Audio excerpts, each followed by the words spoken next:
Internet and satellites in about 30 languages. The station has broadcast regularly since 1953.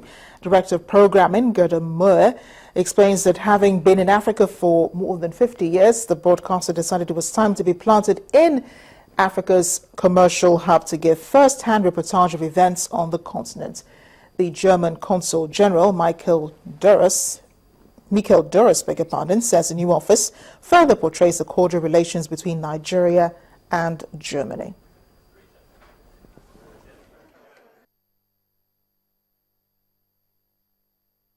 I'm happy that we have the opportunity today to commemorate and to celebrate the opening of the Deutsche Welle correspondent office here. I think it is a tribute to the dynamism and the vivacity of the place Lagos, and of course to the importance of Nigeria as a very outstanding bilateral partner for Germany. Our perspective is an open one. We want to report objective, to give a true picture of the country.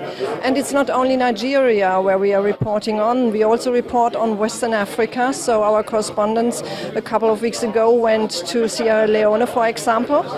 Of course, the situation with the very dangerous disease Ebola is very difficult, but we are not here to blame the Africans.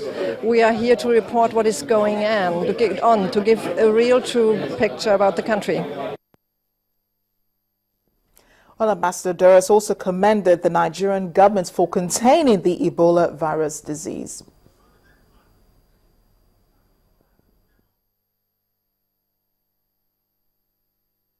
The Nigerian authorities really took care of the situation in nearly no time. So the focus of the help with Germany together with its European partners and in the framework of WHO is going to neighboring countries which are most affected.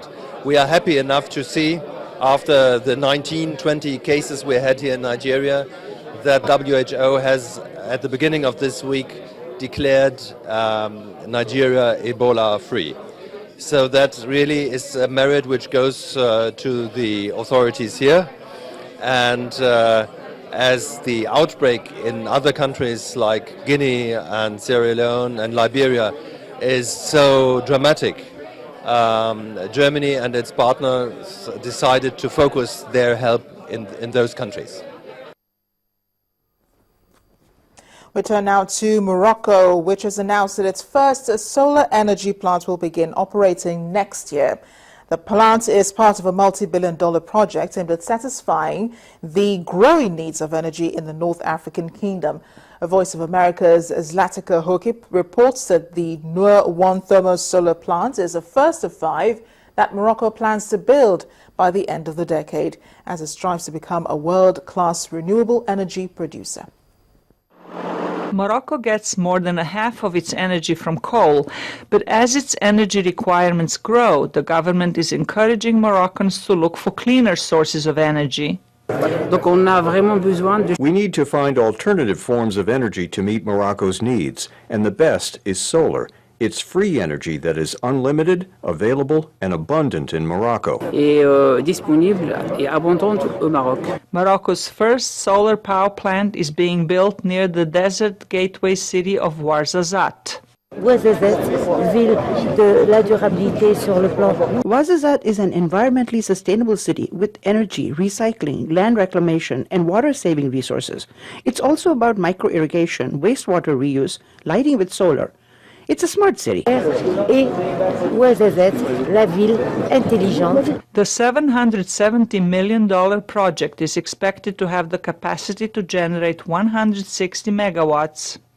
The World Bank, the African Development Bank, and the European Investment Bank are helping to finance the solar complex built by Saudi Arabia.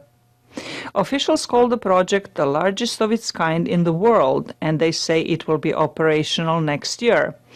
To raise awareness of the potential of solar energy for Morocco, the oil-scarce country organized its first international solar festival. We organized this festival to show one idea. Gold is in the sky. The sun is a treasure for our country. We want to demonstrate this through three main areas: arts and culture, science and technology, knowledge and discovery. Morocco expects to build 5 new solar plants by 2020 with a combined production capacity of 2,000 megawatts at an estimated cost of $9 billion. Officials are hoping to produce enough clean energy to export some of it to nearby Europe. And that's your World Today. Thank you for watching. I am Amarachi Ubani.